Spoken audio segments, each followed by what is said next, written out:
autre journée ensemble, un autre moment de gloire ensemble où nous partageons la parole au sujet de la foi et de la foi victorieuse. Parce que Dieu nous a appelés à marcher par la foi et non par la vue.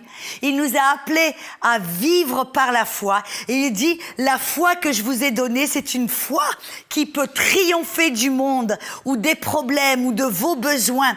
Amen. Et on a vu dans certaines émissions précédentes, on a vu que on n'a pas besoin d'une grande quantité de foi pour conquérir le problème ou vaincre le problème. Jésus a dit, si vous avez de la foi comme un grain de moutarde, vous pouvez parler à ce mûrier ou à ce problème de se ôter de là et de se jeter dans la mer et ça va vous obéir. Amen. Et comme les disciples, voyez, qui ont demandé à Jésus, donne-nous plus de foi, augmente notre foi. Jésus, non, dit, vous n'avez pas besoin de plus de foi, vous avez simplement besoin de commencer à mettre votre foi à l'œuvre, exercer votre foi, commencer à voir tout obstacle comme une opportunité pour exercer cette foi. On a vu que la foi, c'est comme un muscle. Amen. La foi, c'est comme un muscle que l'on doit exercer afin qu'il devienne fort et qu'il puisse produire des résultats, faire des choses dont vous avez besoin. Alléluia. Et alors, on a vu que toute épreuve, tout obstacle, tout besoin est simplement une opportunité pour fortifier notre foi. C'est pour ça que Jacques ou Pierre nous dit de nous réjouir quand on est face à toutes sortes d'obstacles. On se réjouit pas pour le problème, on se réjouit parce que Dieu nous a donné la mesure de foi, Romains 12, 3, qui peut triompher de ce problème. Et c'est au travers de quand on exerce notre foi pour triompher de ce problème, notre foi devient mature, notre foi devient forte, notre foi devient parfaite. Amen. C'est pour ça que Dieu nous a appelés à aller de foi en foi et ça va produire de gloire en gloire la présence manifestée de Dieu dans notre vie. Oh, alléluia. Et alors, on a vu que notre foi peut produire tout un tas de résultats et triompher du monde, qu'on doit l'exercer. Mais je sais, on se dit, mais comment exercer notre foi? J'ai monté certains exemples pratiques, mais voilà la première chose que l'on doit apprendre à faire quand on exerce notre foi, c'est d'exercer notre autorité. Voyez, parce que en Christ, nous avons notre héritage. Dieu nous a tout donné en Christ. Donc, quand on exerce notre foi, vraiment, c'est pas pour convaincre Dieu de nous donner quelque chose ou de bouger la montagne. Non, non, c'est pour défendre ce que Dieu nous a déjà donné. Amen. Et on voit dans Marc chapitre 11. Allons-y ensemble. Pourquoi? Marc chapitre 11, c'est le passage où Jésus enseignait ses disciples au sujet de la foi et comment exercer leur foi. Amen. Et si on étudie ensemble, on va voir quelle est une des premières manières pour exercer notre foi ou mettre notre foi à l'œuvre. Comme on met nos muscles physiques à l'œuvre, on doit mettre notre foi à l'œuvre en l'exerçant. Amen. Comment le faire? Marc chapitre 11, verset 23, Jésus a dit, voyez, pour vous donner un petit peu dans le contexte, Jésus était avec les disciples, il marchait dans un champ. Et il a eu faim tout d'un coup, il a vu un figuier qui avait plein de feuilles. Et apparemment, s'il avait des feuilles, il s'attendait à ce que ce figuier ait des fruits. Oui, il s'est approché du figuier, il n'y avait pas de fruits, aucun fruit. Et alors, qu'est-ce que Jésus a fait? Il a parlé à ce figuier, il l'a maudit. En fin de compte, il lui a dit, tu ne porteras plus jamais de fruits. Et alors, la Bible nous dit que les disciples l'entendirent, Marc 11, 20, et ils sont partis vers Jérusalem. Bien sûr, on sait que là, ils sont allés dans le temple. Jésus a vu des choses qu'il n'aimait pas. Il a fait des fouets avec des cordes. Il a chassé ceux qui marchandaient. Et le lendemain, il passe pour aller vers Béthanie, sur le même chemin. Et là, Pierre, il constate le figuier maintenant, qui avant, le jour d'avant, était tout vert et verdoyant. Maintenant, il est tout sec, tout mort. Et Pierre dit, oh, Jésus, regarde le figuier que tu as maudit. Et maintenant, complètement mort, complètement sec. Comment as-tu fait ceci? Comment as-tu pu faire ce miracle? Et Jésus a dit, et la foi, et foi en Dieu, et la foi de Dieu. Et après, il leur a enseigné comment exercer la foi que Dieu leur avait donnée. Comment exercer la foi? Et la première chose que Jésus leur a dit, il leur a dit, quiconque parle à cette montagne et lui commande de se ôter et de se jeter dans la mer et ne doute point dans son cœur, mais croit que ce qu'il dit se fera, il le verra s'accomplir. Vous savez qu'est-ce que Jésus a dit? Pour exercer votre foi, la première chose que vous devez apprendre à faire, c'est d'exercer votre autorité. Voyez, Jésus avait autorité et quand il est parti, il nous a donné son autorité. Maintenant, il a délégué cette autorité qu'il avait obtenue. Maintenant, on a aussi le droit d'exercer cette autorité pour marcher par la foi, exercer notre foi et accomplir des miracles et glorifier le Père. Amen. Et vous dites, mais ça c'est un peu étrange. Jésus a parlé à un figuier. Mais alors, qu'est-ce que ça veut dire, parler à un figuier? Mais moi, je suis malade, j'ai du cancer, qu'est-ce que je dois faire? Vous voyez, la plupart des chrétiens, qu'est-ce qu'ils vont faire? Ils vont parler à Dieu et demander à Dieu d'ôter le cancer ou d'ôter la maladie. Mais vous remarquez, ce n'est pas ce que Jésus a fait et ce n'est pas ce qu'il nous commande de faire. Pour marcher par la foi, Jésus ne nous a pas dit « Oh, parle au Père et demande-lui de ôter la montagne. » Et vous savez que la montagne, ça représente le problème, la maladie, tout obstacle, tout ce qui est là en face de vous pour vous nuire. Et Jésus a dit « Non, ne parle pas à Dieu au sujet de la montagne ou de lui demander de ôter la montagne pour toi. » Et c'est ce que la plupart des chrétiens font, n'est-ce pas? Ils parlent à Dieu et disent « Dieu, guéris-moi, enlève ma maladie, Dieu, fais ceci, Dieu, fais cela, Dieu, viens, aide-moi. » C'est pas ce que Jésus nous a dit de faire. Vous vous rappelez? Dieu est notre Père, Jésus est notre grand frère. Et il a laissé un exemple pour nous que l'on doit suivre et imiter. Nous devons être des imitateurs de Dieu. Et alors Jésus nous a dit, ne parle pas à Dieu au sujet de ta montagne ou de ton problème. Non. Toi, tu parles directement au problème.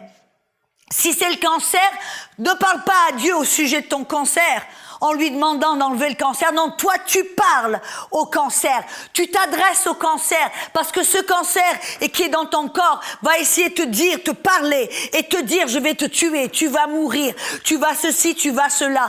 Alors, s'il vous parle, vous lui répondez. Tu parles à ce cancer, tu dis non, au nom de Jésus, cancer, ôte-toi de mon corps, je te commande de partir. Si c'est des problèmes de genoux, alors dites genoux, sois guéri. Si c'est des finances, parlez à votre portefeuille. Je dis, c'est un peu bizarre Audrey, tu me dis de parler à des choses. Vous savez, c'est ce que Jésus a fait. Comment est-ce que Jésus marchait par la foi? Il savait que dans le monde spirituel, Dieu avait pourvu pour tous les besoins, que Dieu avait déjà, c'était sa volonté pour nous d'être guéris, c'était la volonté pour nous de marcher, d'avoir tous nos besoins pourvus. C'était la volonté pour lui de glorifier le Père. Alors, il n'a pas parlé au Père au sujet du besoin ou de la maladie, non, il a exercé l'autorité qu'il avait. Il a parlé à un figuier. Vous vous rappelez quand la belle-mère de Pierre était malade, qu'est-ce que Jésus a fait? La Bible nous dit qu'il a réprimandé la fièvre. Vous vous rappelez quand il était dans la barque avec les disciples et qu'il y a tout d'un coup une tempête? Qu'est-ce que Jésus a fait? Jésus n'a pas parlé au Père en disant « Père, s'il te plaît, calme la tempête ». Non, vous savez ce que Jésus a fait? Il a parlé au vent et à la mer et aux vagues et à la tempête. Il a dit « Calme-toi, paix ». Wow!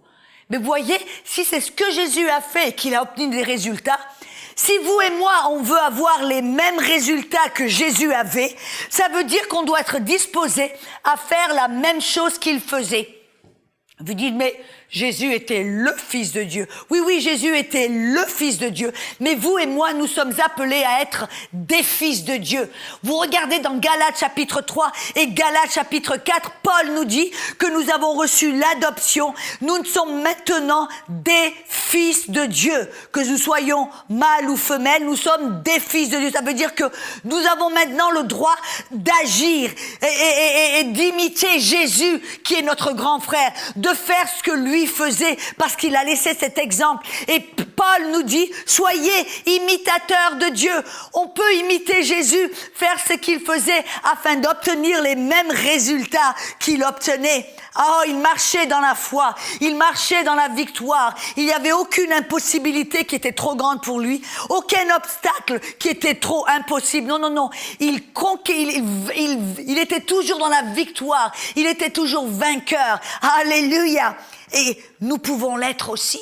N'acceptez pas ce mensonge. Ce mensonge qui dit, si tu veux glorifier Dieu, tu dois être dans la souffrance. C'est la souffrance qui glorifie. C'est ta pauvreté qui glorifie Dieu. C'est ta maladie qui glorifie. Non, non, non, non, non. Ça ne glorifie pas Dieu, mais c'est quand nous marchons par la foi et que nous obtenons la victoire, c'est là que le Père est glorifié. C'est là que le monde peut voir que Dieu est bon et que Dieu est un bon Père, est un bon Dieu. C'est ça, c'est la bonté de Dieu qui attire l'homme vers Dieu. Alléluia. Et alors, ça veut dire que pour marcher par la foi, on doit commencer à exercer cette autorité. Jésus a dit, je vous donne toute autorité sur toute la puissance du diable. Et vous vous rappelez même dans Marc, chapitre 16, verset 18, il dit, ces signes vont suivre ceux qui croient. En mon nom, ils vont parler en autre langue. En mon nom, ils vont marcher sur des serpents et ils n'auront aucun mal. En mon nom, ils peuvent même boire un beuvrage mortel et ça ne va pas leur nuire. En mon nom, ils vont imposer les mains sur les malades et les malades seront guéris. Nous avons reçu toute autorité en Jésus-Christ et nous avons maintenant l'autorité afin de marcher par la foi, d'exercer cette autorité. Vous vous rappelez, vous savez, et ça, c'est pour dans tous les domaines de notre vie. Parce qu'on comprend que nous avons reçu cet héritage. Je veux vous encourager encore.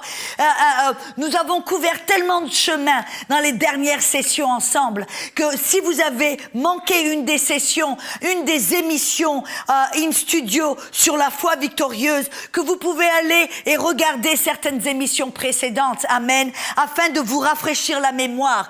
Ou découvrir ce dont nous avons parlé et que vous avez peut-être manqué. Il y a tellement de bonnes choses.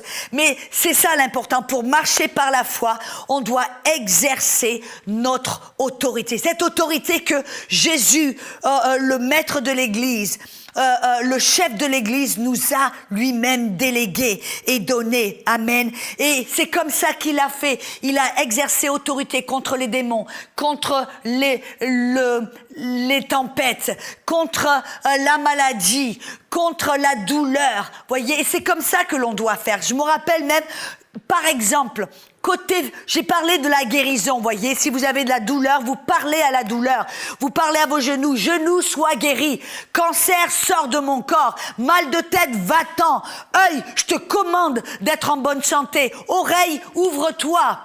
Voyez ce que je veux dire? Alléluia. Mais vous déclarez, mon corps est guéri par les meurtrissures de Jésus. Mais vous pouvez appliquer aussi dans tous les domaines de votre vie, là où Dieu, ce que la grâce a pourvu pour vous, ce que la grâce a pourvu pour vous. Alléluia. Vous avez le droit. Vous avez le droit de défendre ce qui vous a été donné. Voyez, c'est pas une question pour essayer d'obtenir quelque chose, non. C'est de défendre ce que Dieu vous a donné, ce qui vous appartient, ce qui fait partie de votre héritage en Jésus-Christ, qui vous a été donné et déposé dans un compte bancaire spirituel, qui vous a été donné dans les lieux célestes en Jésus-Christ. Amen. Si ça vous appartient, vous avez le droit de les défendre. Et vous le défendez comment? En exerçant votre autorité. Alléluia. Et alors, on a vu ça pour la guérison, mais ça peut aussi dans le côté financier. Je me rappelle, quand j'étais toute jeune dans le Seigneur et que j'ai commencé à entendre, à comprendre ces vérités sur la foi, que j'avais pas besoin de mendier, de demander à Dieu de le supplier ou d'attendre qu'il fasse quelque chose. Non, non. Qu'est-ce que je faisais? J'ai commencé à comprendre que moi, j'avais une responsabilité de marcher par la foi et d'exercer cette autorité. Et alors, je me rappelle, j'avais un besoin financier terrible. Je vivais par la foi. Amen. Et qu'est-ce qui se passait? J'avais besoin d'argent pour pouvoir payer pour ma facture d'électricité, pour payer pour mon loyer. Et vous avez mon frigidaire, quand je l'ouvrais, il était tout blanc. Il n'y avait pas de nourriture dans mon frigidaire.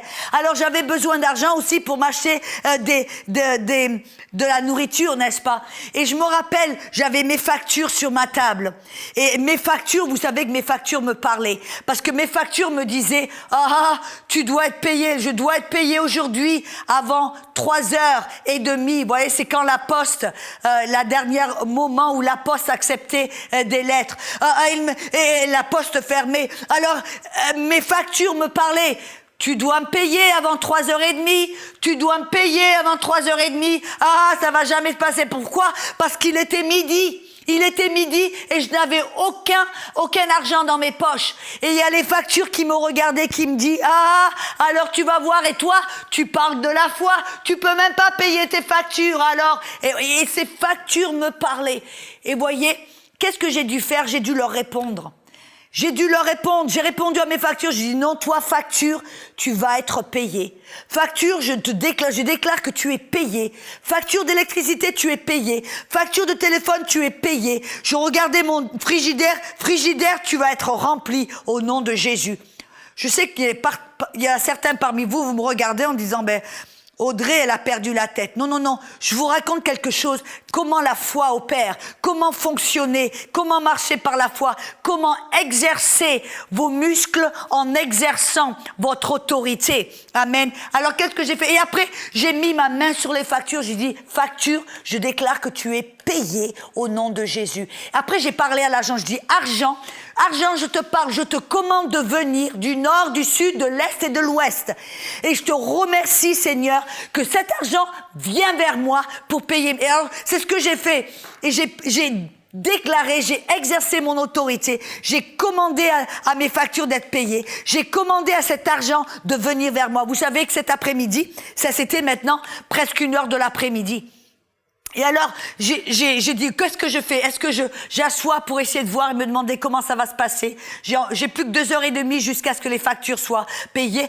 Non, j'ai dit, je vais pas me faire du souci. Je vais pas essayer de voir comment ça va se faire. Non, je sais, j'ai déclaré, j'ai exercé mon autorité, ça va se faire.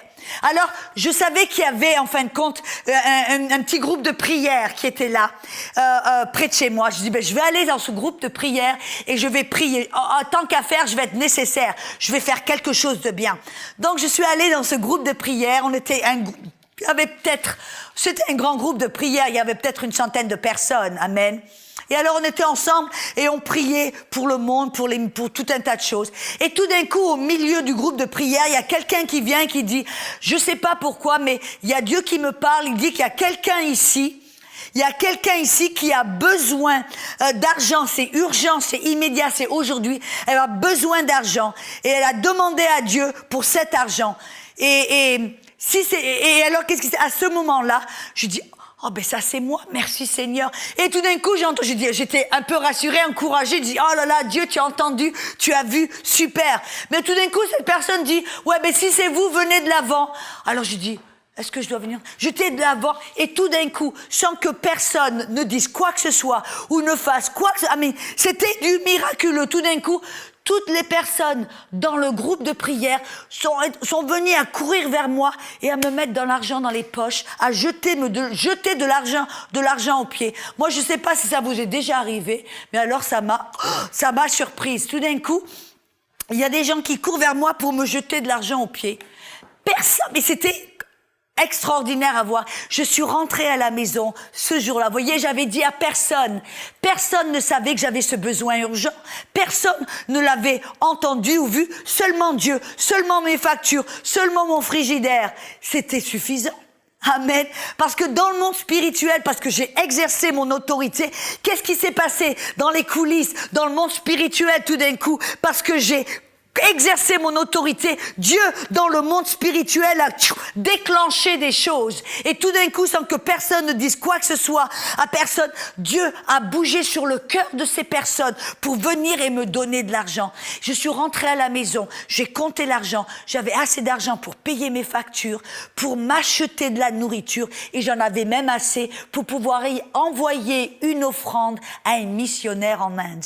Alléluia, voyez, j'ai pas voulu manger toute ma semence, j'ai dû en planter un petit peu plus pour récolter un peu plus tard, n'est-ce pas? Oh, alléluia, alléluia. Voyez comment l'autorité fonctionne. On exerce notre foi tout d'abord en exerçant notre autorité. Et vous voyez, on doit exercer cette autorité par la foi. Qu'est-ce que ça veut dire? On a vu la foi, que la foi c'est croire en quelque chose que l'on ne peut pas voir ou percevoir au travers de nos 5 sens. Amen. Et alors, on exerce l'autorité par la foi. Qu'est-ce que ça veut dire? Ça veut dire que on choisit de ne pas être dominé par ce que l'on voit et on le ressent. Voyez, quand je parlais à mes factures, quand je commandais à l'argent de venir vers moi, quand j'ai même lié l'ennemi en disant, diable, tu ôtes tes mains de mon argent. Cet argent m'appartient.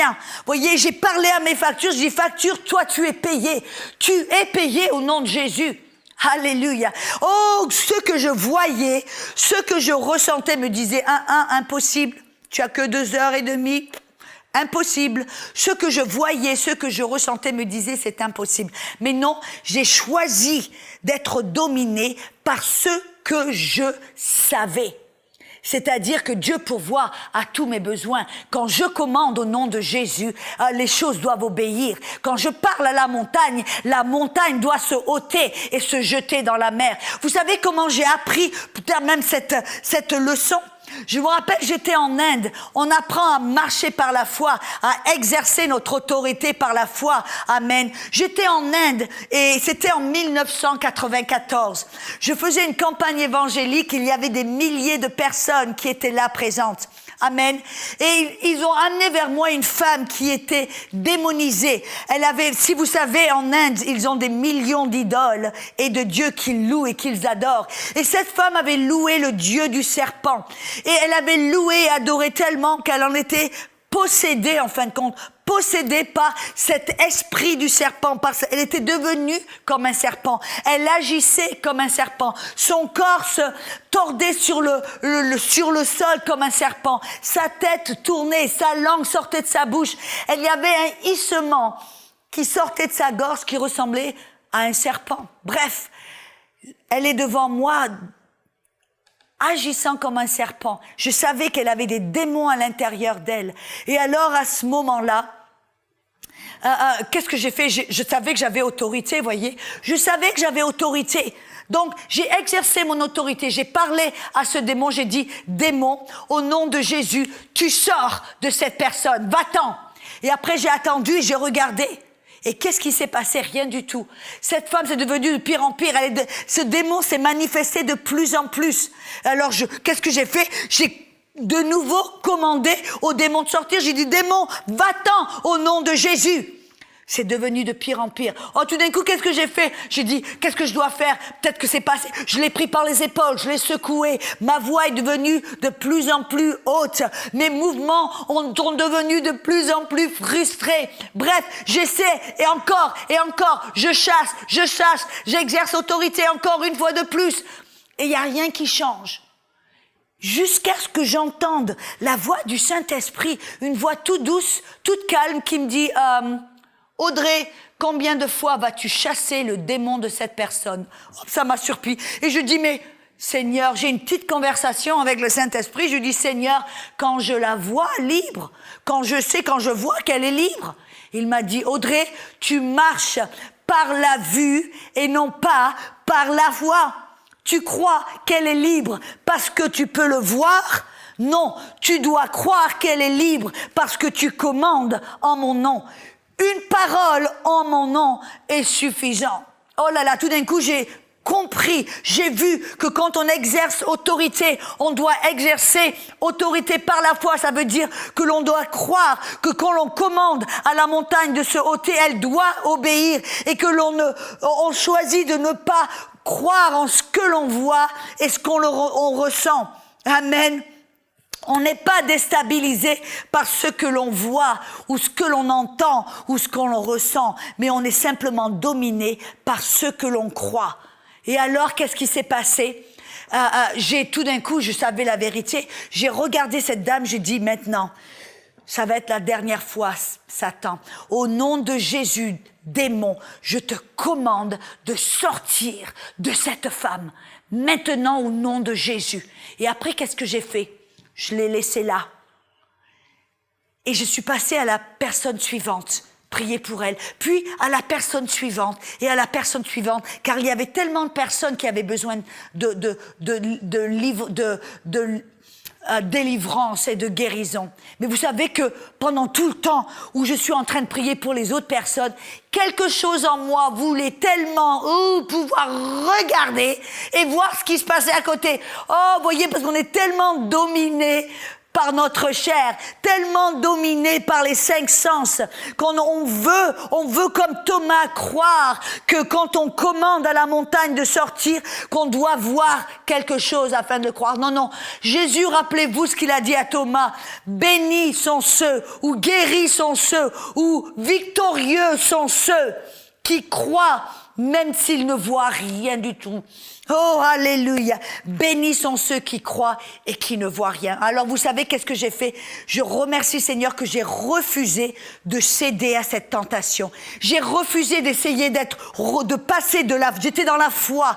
Je croyais que je savais que parce que j'avais commandé, la montagne devait obéir. Mais tout en moi voulait passer de la foi, retourner dans le domaine des 5 sens, du domaine de la chair. Tout en moi voulait y retourner. Et c'est là où le diable va vous vaincre. C'est là où le diable essaie de vous faire retourner dans ce domaine des 5 sens. Ce que vous voyez, ce que vous sentez, ce que vous ressentez.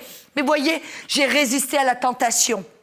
Et à la fin, le fait, c'est que j'ai complètement oublié cette dame. Mais le lendemain, j'étais sur l'estrade, en train de louer le Seigneur, et j'ai regardé, cette femme était complètement libre. Voyez, on exerce notre foi en exerçant l'autorité. Et notre foi est fortifiée parce que quand on exerce l'autorité, on doit être dominé par notre foi. On exerce l'autorité par la foi. Ça veut dire qu'on croit que quand on commande à la montagne de se ôter, elle va se ôter.